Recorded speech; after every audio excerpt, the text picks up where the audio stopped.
Well, here we find ourselves, dear viewer, at the tail end of another year. Our homes cluttered up with unwanted presents that'll probably find their way to the local charity shop within a week or two. Our stomachs uncomfortably bloated and our brains fogged with festive merrymaking and unsafe quantities of alcohol. New Year's Eve is a time to look forward to the year that lies ahead, to make bold plans and inspiring resolutions, most of which will probably fall by the wayside before the end of January. But it's also a time of reflection, a chance to pause by the door and look back over our shoulders at the year that was, to contemplate the highs and lows of those 12 months before finally making our exits. And so, welcome to my final video of 2022. Welcome to The Drinker Reflects. Now, on the face of things, 2022 seemed to have a lot of stuff going for it. We were finally emerging from 2 long years of misery, on and off restrictions, and tedious regulations caused by the unspecified virus of unknown origin. The world had finally reopened, we were able to travel again, we could ditch the clown masks, and most important of all, we could go back to the movies. We'd emerged from the long winter of discontent, and what we all wanted was a glorious summer of blockbuster crowd pleasers that everyone could just lose themselves in. Unfortunately, that's not exactly what we got. The once unstoppable juggernaut of the MCU continued to creak and groan onwards, with the release of 3 more forgettable movies to round out Phase 4, all of which were critical and commercial underperformers. Doctor Strange 2 was a disaster of a film that basically wiped out one of the few remaining good characters in the MCU. Thor 4 proved that Taika Waititi really is just a one-trick pony when it comes to superhero movies, and Black Panther 2 was a confused mess of a film that struggled to justify its own existence without its main character. And as for the TV shows, Moon Knight took a cool concept and rendered it moot by neutering the main character and turning him into a joke. Ms. Marvel was a bright, colourful and completely forgettable teeny bopper show that did nothing and went nowhere. And as for She-Hulk,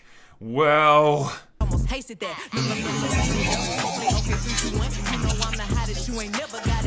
You know, it takes a lot to derail something with as much momentum as the MCU, but I do believe that Marvel may have found a way with Phase 4, a series of movies and TV shows that seem to value quantity over quality, which even die-hard fans are starting to get turned off by. What was once vibrant, energetic and imaginative has become tedious, predictable, bloated and formulaic, and I think 2022 is the year when everyone collectively realised that. In fact, superhero movies, which have basically been the dominant force at the cinema for the past 10 years, really haven't fared that well at all this year. There was the occasional hit that turned out to be way better than it had any right to, but for every Batman there was a Black Adam, Thor Love and Thunder, or God help us, Morbius.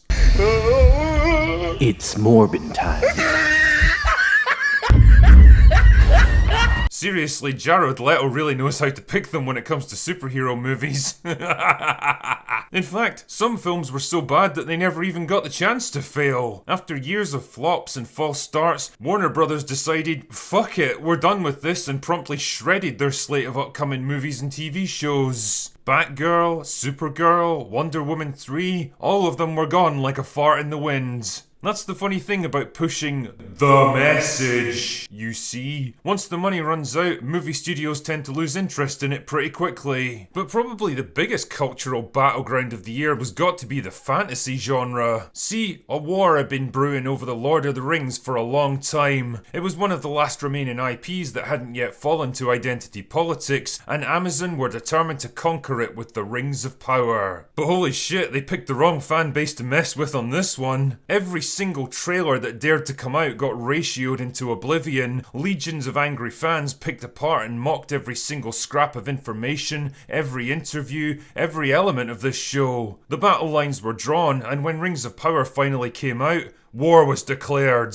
I honestly don't think I've ever seen a TV show that stirred up such a hornet's nest of absolute rage. The Rings of Power got savaged like no show ever got savaged before, and it was absolutely glorious to see because they deserved it. It was a show that tried to rewrite history, twist and reshape beloved characters, subvert the work of a great man, and it was rejected by pretty much everyone. Rings of Power wasn't just a bad show that people laughed at, it was a message to every film studio that thought they could buy their way into a fandom, hijack an IP, and use it as a platform to stroke their own egos and push their own political views. And that message was simple. We're not gonna take this shit anymore. That atmosphere of rebellion and rejection was just as strong when it came to absolute garbage like Willow and Witcher Blood Origin, both of which slunk out right at the end of the year, only to get completely annihilated by fans. Rings of Power might have stirred up the hornet's nest, but now everything that followed was getting stung by it. But hey, it wasn't all bad. There were the occasional bright spots in an otherwise bleak and depressing year. House of the Dragon defied all our expectations, including mine, by turning out to be a smart, well-written and brilliantly acted prequel that escaped the long shadow cast by Game of Thrones and delivered the best fantasy show of the entire year. Everything Everywhere All at Once showed us that cool, inventive, quirky movies made by talented people were still getting made.